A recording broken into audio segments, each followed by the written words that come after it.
মিয়ানমারের সশস্ত্র বিচ্ছিন্নতাবাদী গোষ্ঠীগুলোর মাঝে সবচেয়ে সংগঠিত ও শক্তিশালী গোষ্ঠী আরাকান আর্মি। সম্প্রতি এই সশস্ত্র বিদ্রোহী গোষ্ঠীটি দাবি করছে, বাংলাদেশ মিয়ানমার সীমান্তের ২৭০ কিলোমিটার সীমান্তের পুরোটাই এখন তাদের নিয়ন্ত্রণে।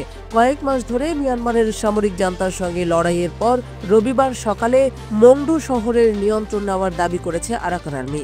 ৯ ডিসেম্বর সোমবার মিয়ানমারের গণমাধ্যম ইরাবতী এক প্রতিবেদনে এই তথ্য নিশ্চিত করেছে। গণমাধ্যমটির প্রতিবেদনে বলা হয়েছে, আরাকান আর্মি দাবি করেছে, রবিবার সকালে জান্তার সীমান্ত এলাকার সবচেয়ে শক্তিশালী বাহিনী বর্ডার গার্ড পুলিশ ব্যাটালিয়ন নম্বর 5 লক্ষ্য করে হামলা চালানো হয়। মংডু শহরের বাইরে তারা অবস্থান করছিল। তারা দাবি করে, তারা জান্তা বাহিনীর পাশাপাশি তাদের মিত্র আরাকান রোহিঙ্গা আর্মির Rohingya militia, Arakan Rohingya salvation army ARSA ও রোহিঙ্গা সলিডারিটি অর্গানাইজেশন RSO এর বিরুদ্ধে হামলা চালিয়েছে। তারা ঘাঁটি ছেড়ে পালিয়েছে। রাখাইন গণমাধ্যমের প্রতিবেদনে বলা হয়েছে, মংডুতে লড়াইয়ের পর সোমবার Arakan army military operation command 15 এর কমান্ডার ব্রিগেডিয়ার জেনারেল থুরেন তুনকে গ্রেফতার করে। এর বাইরে ৮০ রোহিঙ্গা বিদ্রোহী ও জান্তা সেনাকে গ্রেফতার করেছে আরাকান আর্মি।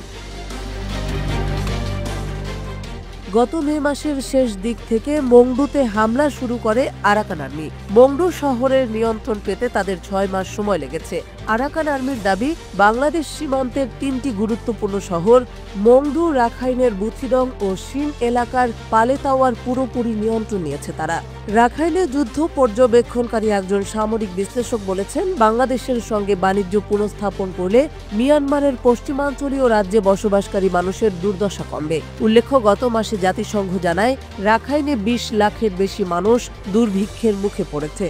জান্তার পক্ষ থেকে এসব রাজ্যে যাওয়ার জন্য সড়ক পথ ও নৌপথ অবরোধ করে রাখা হয়েছে। এতে আন্তর্জাতিক মানবিক সহায়তা সহ খাদ্য, জ্বালানি ও ঔষধ সেখানে যেতে পারছে না। সামরিক ওই বিশ্লেষক বলেছেন, রাখাইন রাজ্যে রোহিঙ্গা সমস্যার সমাধান করতে চাইলে বাংলাদেশ সরকারকে বিদ্রোহী সেনাবাহিনীর সঙ্গে অর্থপূর্ণ সংলাপ করতে হবে।